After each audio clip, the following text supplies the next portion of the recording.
Welcome back into Talking Fitchburg. Joining me this afternoon is the Chief of Police, Chad Brecklin, Fitchburg Police Department. Chad, how you doing? I'm good. How are you this afternoon? Living it up, enjoying the hot weather. And Summer's in full swing now. it is. And, I guess a good kickoff question here that I didn't already pre-talk to you about, which I saw a nice piece was put out during the hot weather about our K9, making sure that it stays cool. But what about the officers?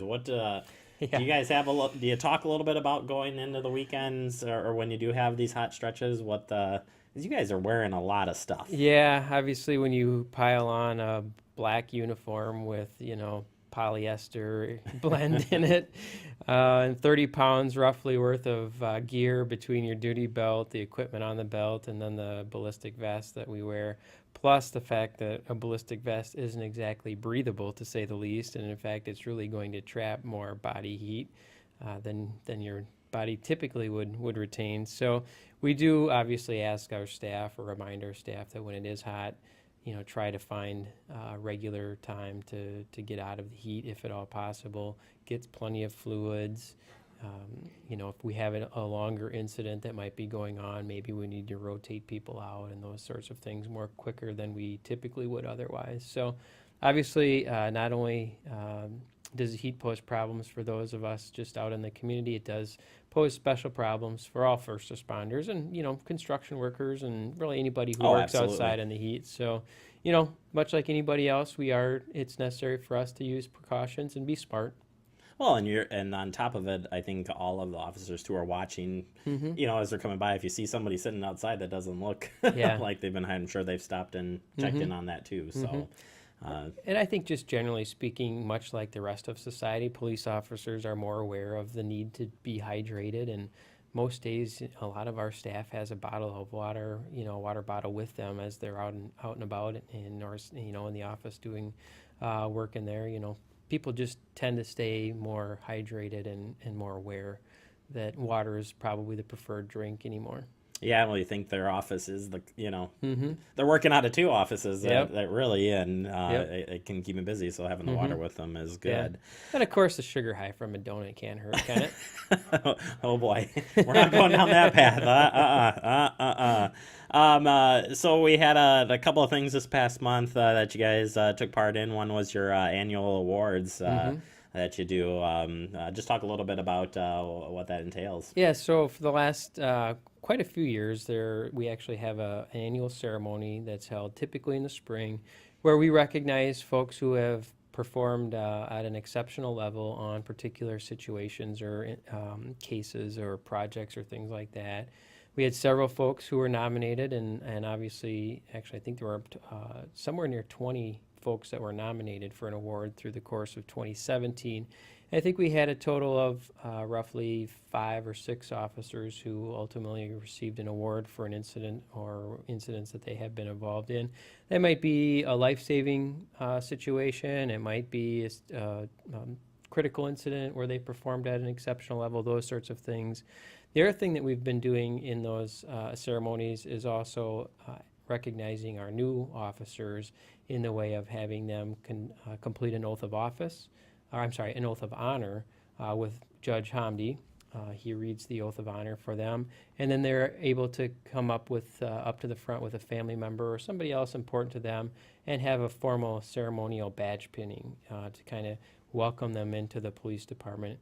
And this year we had 8 officers, I think, that had been hired since the previous ceremony. So it was a full house to say the least. I think that the room holds at least 100 people there in council chambers, and that room was full. And in fact, as I went to go in there in the room to start the ceremony, which of course is my first one, so I had a few things going through my mind. I saw all 8 of those officers still standing in the hallway right when the ceremony was supposed to start, and I'm like, you guys heading in? And they're like, well, there's really nowhere to sit. And I said, well, we probably better address that. So we had to bring in some chairs or set some more chairs up just for the new officers.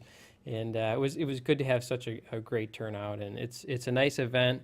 It's something that's important to be able to do every year to welcome new people aboard, and then also recognize exceptional performance throughout the year. Absolutely, and that's very cool. Very cool, I would say.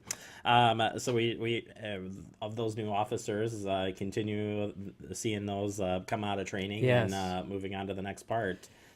Yeah, it's always a long process. From the time we post an ad in the newspaper, so to speak, which granted newspapers probably aren't even used for jobs anymore. I'm just dating myself. To the time we actually have somebody out on their own filling patrol shifts by themselves, it can be as long as about 15 months worth of time if they need to go to the police academy here in Wisconsin. We have had quite a few hires in the last 12 months or so. We have had 4 officers who have recently completed field training. One of them was in April. That's Lisa Heitman. And then we have 3 officers wrapping up and heading out on their own this month, that being Paul Eicher, Pedro Guzman, and Matt Rinaldo. So it's nice to have some additional officers now out on the streets filling patrol shifts. We have 2 more officers who are anticipated to be completing field training in July. We have another officer who we just hired at the end of May who has just started his field training. And then we have 2 other officers that were hired at the end of May who have begun the police academy the first part of this month. So it's a constant cycle almost. It's like a merry-go-round in some regards. You're putting folks on and they're riding the merry-go-round for a certain amount of revolutions and then they're hopping off. And it's be nice to slow the merry-go-round down a little bit at some point here in the future if we're lucky. What shifts do the new ones go on to? So certainly they've got some ride-alongs to begin with, but where do they ultimately start? So typically during field training, we try to work them through all 3 of the patrol shifts that we have. 7 a.m. to 3 p.m., 3 p.m. to 11 p.m., and 11 p.m. to 7 a.m. Sometimes, depending on who's available, we may only get them through 2 of the shifts during that time period. And then they go out based on needs. So we currently, our most pressing need was 2nd and 3rd shift. So 2 of the officers, actually 3 out of the 4 went to 2nd shift, and then the 4th one is headed to the 3rd shift. And then as we have staffing through training and so forth, we like to utilize cover shifts during our busiest portion of the day, which is typically ranges from 10 a.m. to 3 a.m. So we'll also utilize cover shifts to the best extent we can because we know volume is typically higher. Calls tend to be more labor intensive based on time of call or length of call plus the number of officers necessary. So it's also helpful to get those additional officers out during those peak times to help manage that workload and demand. And it also can help cut down on overtime, too, when we're running those cover cars because they can take calls that might typically run an officer over on their shift. Yeah, complicated stuff down there. It's never easy kind of putting the pieces together.